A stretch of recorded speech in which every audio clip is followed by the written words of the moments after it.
Welcome to Office Hours. I am Steve Drost. With me, as always, Will Kaplan. Of course, Will and I are both from the Quivr CRM team. What is Quivr? We are the CRM built by financial advisors for financial advisors, where our objective is incredibly simple. How can we help advisors who do real financial planning do their job as efficiently as possible? In each episode of Office Hours, we take a couple of topics that came directly from our users, and we try to help them just do just that, make their lives a little bit easier. Okay, Will, I at this point in the Quivr structure, I would say I do a little bit more with the onboarding, right? The data migration, the helping new firms get the implementation set up. And the other day, I was chatting with a firm who they're not quite live on Quivr yet, but their data's moved over. We've scrubbed it. It's looking good. They're going to get live in a little bit here. And we're at that phase that we call implementation, which is when they do get live on the platform, we need to make sure that they have the basic necessities built out. So that way their other employees can hit the ground running, right? They can kick off workflows. Their homepage is set up how they want. A couple of their key integrations are established, right? Getting it a little bit personalized to them. And I asked them a question, right? At the beginning of this phase, I was like, I think I know what we're going to want to focus on, but I want to hear from you. Have you guys thought yet about the key things that you want to make sure are up and running either before your team gets on the platform or as quickly as possible after they're on the platform? And Will, they rattled off about 15 things. 15. That's awesome though. I mean, because like how phenomenal for them to have that insight. Because I think a lot of times we hear the opposite, which is like, I don't really know I don't know what I should be paying attention to, or I don't know what I need. Yeah. And like, that's fantastic that they've got such a good list. And don't get me wrong, All I right. So loved this. I loved this. I wasn't mad at them like, oh, no, I'm only helping you with 3. But what was really interesting is they were rattling it off and I was typing. And you told me one of my superpowers is to type while and take notes while listening. And I started rattling that off and writing that down. And I would write, I'm looking at it right now. I was writing the topic and then underneath it, the features that they needed to know in order to execute a solution for that challenge. So I just counted, there were 16 items on their list. 16. How many features do you think they need to know to implement solutions? I think very good solutions for all 16. oh gosh, that's a great question. I know it's not 16, so we can count that one off right away. I'm hoping it's like less than 6. It is about 4.5. And I say a half because one of them is optional. But what they need to know how to do is build a workflow. And I'm quite confident they're going to be able to figure that out, right? We have master classes content. We'll teach them, right? They're going to learn how to do that. The second thing that they need to know how to do is the processes, which are our automations, right? That's the 7 days before somebody's birthday, just tell me I need to send a card. Or every Monday, kick off a workflow that I have to do my, QuickBooks or something like that. And I think that's a really important distinction to understand is that like, because we've broken the processes and the workflows into 2 distinct items, you have that flexibility where you can launch a workflow manually and that individual, whether it's an advisor or a CSA, whoever it might be that's kicking that workflow off, they're acting as the process in that stage. Or you just let Quivr do it and you have some type of, logic that basically says, okay, when this evaluates to true, whether it's today is the magic day or it's been a certain number of days or whatever it is, that's the process-based approach where you're basically saying like, okay, I don't want to have to click that button. I want Quivr to just start that workflow for me. But we have that ability to do either. Like you can either do it manually and you've got that same workflow ready to go, or just because today is the right day, that workflow fires for you because you've defined that process. And I think that's important to sort of understand like why it works both ways. And that when you build out a workflow, you can use it as a process or you can use it manually. That's one of the, I think, really phenomenal things about Quivr. I agree. So workflows, processes, which are the automations, the onboarding module, which the quick high level overview of the onboarding module is every firm has it. You get the new client and then advisory team has to get information back to the back office. And it's really taking that process and making it electronic, forcing the advisor to give the back office every single piece of data that the back office needs, right? All of the personal information, all of the accounts, all the statements, all that stuff. It's just a giant electronic checkbox that can be customized by you. And then the whole point of it is you shouldn't have to have any, and I mean you should have 0 questions from the back office to the front of the house, right? In order to onboard that client. And I mean, how many large firms have we seen that struggle with this? Because typically what ends up happening is you hand sort of like partially complete work off to the CSA team with this hope that like they're just going to figure it out and they're going to make it happen. And one of the things that we talk about is sort of that like accountability component of like, as the advisor, I didn't give them enough Yeah. for them to successfully complete this task. I need to be better. And that onboarding module is the way to be better. It's the way to say, like, this is the information that you need. If there's blank fields, I still have work to do as the advisor. I can't hand this off yet. They don't know what to do. I Very, haven't been very clear complete. accountability on each party. There's a great saying, every issue is either a people problem or a process problem. Let's solve the process, and then if your people can't figure it out, then you got some fun conversations. But yeah, the onboarding module was the third feature. The fourth feature was reporting and dashboards, which reporting is the querying of data and dashboards is the displaying or presentation of it. Think a dashboard, any KPI, any revenue metric, anything you want to see, more or less you can. How many instances of the backdoor Roth IRA workflow do I have open, closed, abandoned, and where are the open ones currently at? You can see anything you want to see. So that's the insight and the governance, the overview, right, to what's actually happening in your firm. And for for those people that are either watching or listening, I think that one of the understanding sort of how dashboards and reports work together. To me, the report is asking that one question: show me this, show me this, and I need this information out of the system. Hmm. And then a dashboard is where you take that question and you're like, oh, I'm going to ask 3 or 4 follow-up questions that now relate to that. And that dashboard is where you like bring multiple reports together to get that sort of higher level insight into, okay, we've got these workflows are open and here's where we are inside of each one of them. And here's what we kind of need to do next.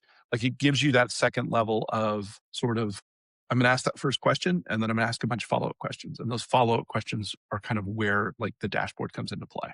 Yeah, and applying it to client data, right? Make a report that just shows all of your client information, and then you can have a dashboard that shows you the average age of your clients, the number of clients in each state, right? Anything you want on it, exactly. And then the last half feature, and maybe I should add one more. So maybe we'll add two halves to get to five. It's emails, right? Do you want to send email templates out of the system, which is very, very easy? And then the last one, I guess, would probably be the ability to create a custom field. And that is so simple that I lied. Maybe we have five features. Okay. So it's create a workflow, create an automation, your onboarding module, reporting and dashboarding, and then emails and custom fields, which maybe our listeners think that that's a lot, but that is not. That is very, very, very doable.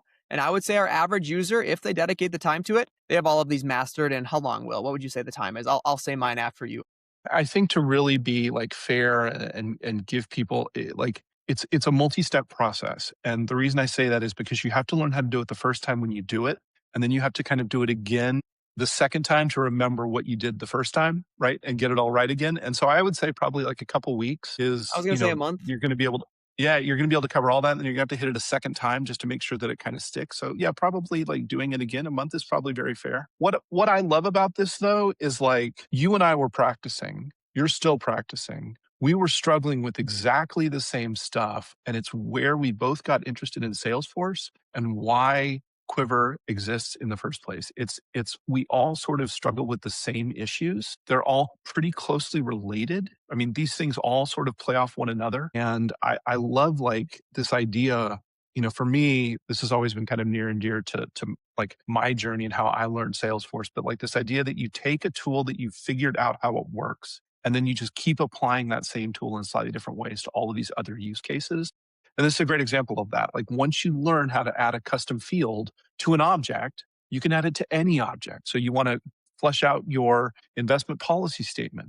Well, that's the same process that you use to build out your onboarding module. Like it's exactly the same. It's just I'm going to choose a different object. And I think that sometimes our users get either intimidated or they get confused or, it's like, nope, it really is that easy. Like you built out the onboarding module, you can build out the IPS. You can 100%. build out goals and values. Like you can customize all of this stuff. And I think that's one of the most fantastic things about the platform in general is that you can track all this data. You can give this data a home, you give it structure. And it's not like once you learn how to do it, it's not that hard to do. It's a rinse and repeat process, which is, you talk about that all the time of like, we're just going to do the same thing over here again. That's what this is. It really is. And once in this case, you learn these 5 things. I mean, we'll bump it up to 5. You can run a really, really efficient and powerful firm. Yeah. let's go through their list. We'll hit most of them, not all of them, but just to show our listeners and our people that are watching the various things that this firm is going to have. I'm not going to say should have, but is going to have, because I know this team and I know they're going to spend the time over the next month or so before they get live on the platform.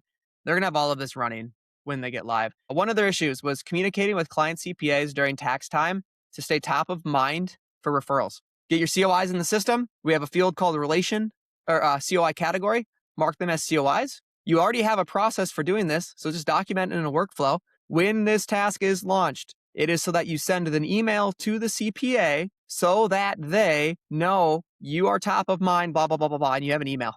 Then you create an automation, and let's say you want to send these on February 15th. Have an automation that says on February 15th, it's going to kick off that workflow automatically. It's going to get assigned to the advisor that or the individual that you want to handle those emails. That person's going to send those emails, and then the ACPA, they're going to get the emails at the right time. So you're just going to update a field, which is data entry.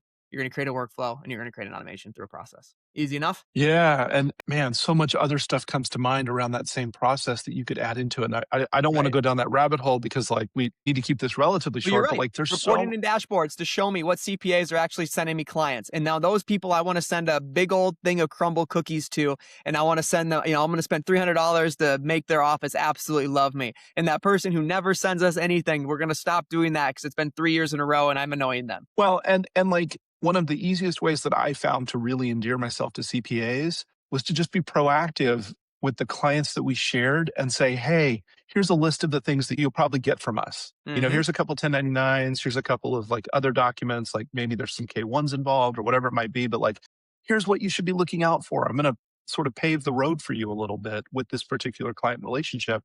And then that CPA is like, wow, working with Steve and Will is so easy. I want to send more business that way because it makes my life easier. Like it's just such an open topic. And again, 2 or 3 simple features within Quivr and you're off and running. The next one, monitoring RMD completion for both inherited RMDs and individual/personal RMDs. This is an easy one. Get the RMDs in the system and then have a workflow to make sure how you want those to run. Have an automation. I like to do this on the first of the year. January 1st is a big one for me. Anybody that has RMDs, it creates that workflow automatically, but it postpones the due date to November. So I know what's in the system and I can complete it, but I don't have to get on the phone until November.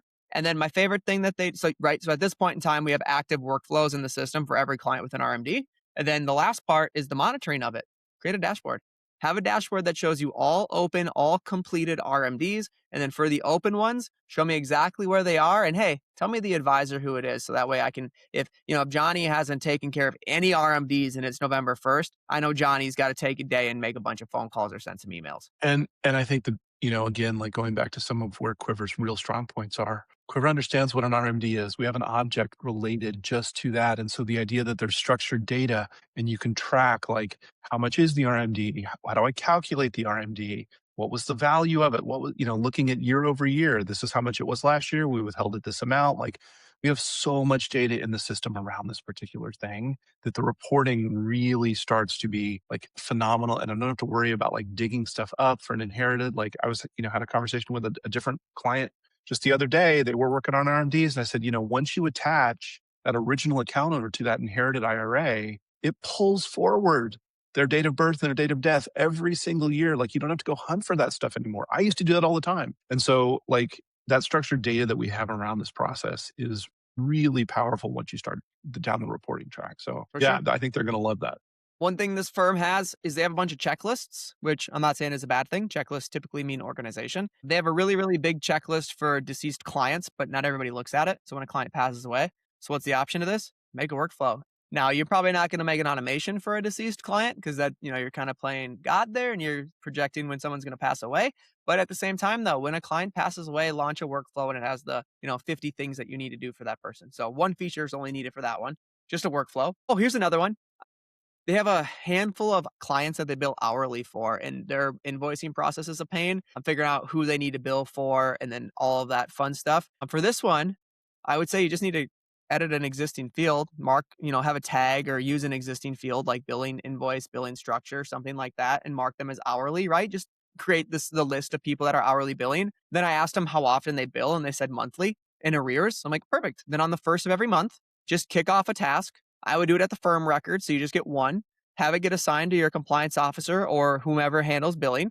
And then they're going to get a list through a report that shows them all of the hourly clients, and then just make sure you bill them all. So you take that process one step forward. And of course, in our task steps box, right, in the workflow engine, you can put links to things. So put links to QuickBooks if that's how you bill. Put links to the report from last time, so you know every, right. Just create that repository of all the information you need, and expedite that process. So maybe workflows and processes are needed for that one. Well, and I think that one of the things that, I mean, again, depending on like how you're billing and how it works and whatnot, but I think it's really important to keep in mind too that with the reporting system that Salesforce has, you can export that data to a CSV or directly into Excel. And so being able to take something like a list of here's all of our monthly, clients that need invoices, and then maybe it has an amount. And so if you just want to run down like this is what it should be, and here's what's going on in QuickBooks, awesome. Now I've got like a way to sort of reconcile that data to make sure that what it should have been is what it actually was in a way that, through that reporting, you could either import it directly or you could just,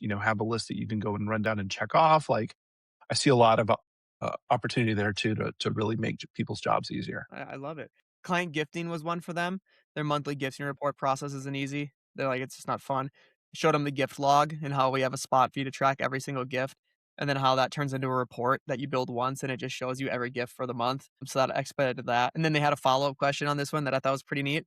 Well, what about when we want to do events for things? They have this one thing called Fab Friday for this one CPA firm that they're really, really attached to. And I didn't ask them what Fab Friday is. I don't know, but they just wanted to know. And it's like, well, tag people. And then you can send a mass email to just those people, right? So emails is kind of in there. But again, like very easy stuff using workflows, using our gift log, existing features, right? By the time they handled the features or the challenges that we already talked about, this one's going to be super easy for them. One of them was actually, they never want to have a checklist again. And then I said, perfect, you need to learn workflows. And they said, awesome. Okay, great. Prospect tracking, they're in hyper growth mode. It's really cool to see how fast they're doing really good work, growing really fast. They want to just know what advisors are working on prospects. Where are they in the prospect cycle, prospect process? Easy. Kanban, however you say that word. Just imagine you have a dashboard that shows you where every single prospect is, who the advisor is, what the potential revenue is, and then it's sorted by where they are in the process. And then what's really fun about this too is you can get some analytics on the back end. I don't know if I've shared this with you, Will, but early days of Quivr, they noticed there's a firm that noticed that they did a 3 meeting prospect process: phone call, meeting. And that third meeting was when they went for the close, and they were losing a very high percentage of prospects from initial phone call to first meeting. And they only realized that because of this, because they were able to see when a prospect got turned to an ex prospect and what their status was. And they took a chance. They're like, well, maybe it's because between those 2 meetings, we asked for 25 documents. So what they did was they actually decreased it to 5 or 7, the most important ones that are easy to get: statements, pay stubs, and bank accounts, basically. They saw that their drop off rate from meeting 1 to 2 got cut exponentially. They then, after the second meeting, asked for more documents, and now their close rate like tripled, which was pretty cool. So, like, again, that's not just a dashboard to show you information, it's dashboards that are actually actionable. So, like that, reporting in dashboards, that's just one feature to track your prospects. IRA tracking, they want to know who's contributed and who hasn't. Absolutely identical to RMD. Kick the workflow, build the workflow, have the process kick the workflow off on the first of the year, kick it to February 15th of the following year, right? Because the deadline for IRAs are tax season or April 15th, whichever comes first, and then build the report and dashboard to show who's done, who's open, and who we're not going to do it for. And then right below that, for who is open, what step are they on, and then you can call the advisor. They said they hate opening 529 plans at American funds. They always forget how. Make a workflow. Oh, this was an interesting one. They want to see held away assets for business development opportunities. So I'm like, oh, there's 2 ways you can do that. One is in our asset and liability module. You can enter held away accounts and just mark it as not under our management. You can then run a report then to see all of those assets, and then run a dashboard that then shows the assets, apply their fee schedule to it. And you could actually quantify the AUM and potential revenue for all held away assets. And then you could even filter that further if you want. Show it by advisor, show it by anything you want, show it by advisor and age, right? Because if you're 60 versus 30, odds are the 60-year-old, you're more likely to get it soon because they might retire. Or take it one step further. Some people have a field in the system that actually is the age at which they expect to retire. So you could even say, well, this guy's 61 and he's got $1 million in his 401k. Target retirement age is 62. We think that's 1 year away from hitting. You can have a dashboard that shows that. It'd be pretty easy. I might actually build that now. That sounds like a good idea. I might do that today. Let's see what my afternoon looks like. Client segmentation. They just want to know where their clients are relative to AUM, revenue. All right, well, that's just a field. build a field and then build a dashboard that shows you what you want. They want to have their IPS stuff inside of the system. Okay. Build a couple custom There's a fields. My right. IPS lives inside of Quivr, right? Communication preferences. They're like our front desk person. They never know how to communicate with a client. An advisor will come up to them and say, schedule a meeting for Johnny next week. Well, do I email Johnny? Do I call Johnny? Do I text Johnny? Well, we have a field What do I called do? preferred communication method that tells you just that. Do we call them? Do we text them? Do we email them? Right? I mean, we're just rattling through, I don't know, probably 10 or 12 of those 16 features. And if we go back to it again, you need to know four, maybe five things. How do you build a workflow, which is not hard? How do you build an automation? Play with the onboarding module. We didn't even get to that feature that they wanted to talk about. Reports and dashboards, and then some basic little customization things. It's a platform, Will. Quivr is a platform meant to be molded to handle the issues that you're facing. Well, and I think what's really great about this is like it seems so impenetrable when you're getting started because it's just like there's so much I have to learn and there's so much I have to do, but really it's just a couple of things. You got to learn reporting. Once you learn reporting, you're going to understand kind of how dashboards work. At that point, you've got data that you want to take action on. Okay, great. Perfectly normal place to then jump into workflows like and processes. You learn a couple of how these things work, and then you're off and running. And it's just, implementing it again over and over and over with slightly different, like changing it just enough to where it now covers this other use case. Like it's just a great way to run your business because you don't actually have to learn all that much different stuff. It's like four or five things. You get these four or five things down, you're good to go. Yeah. And then truthfully, the other 75,000 features inside of Quivr, that's what office hours are for. That's what the community's for. Hey, I want to do this one thing that I think is a little weird. I don't know how to do it. Oh, actually, that was the same firm. They want to create a client score number that's a formula. It's based off of AUM, age. There was a few variables. And he's like, is that possible? I'm like, well, yeah, it'll take like 5 to 10 minutes. That's an example, though, of something that they're going to want. And yeah, it's creating a field, but it's a unique field. That might be something where they want office hours help. Come to office hours. That's a one-off thing. It might be a little bit unique, but Will, you and I do this stuff all day, every day.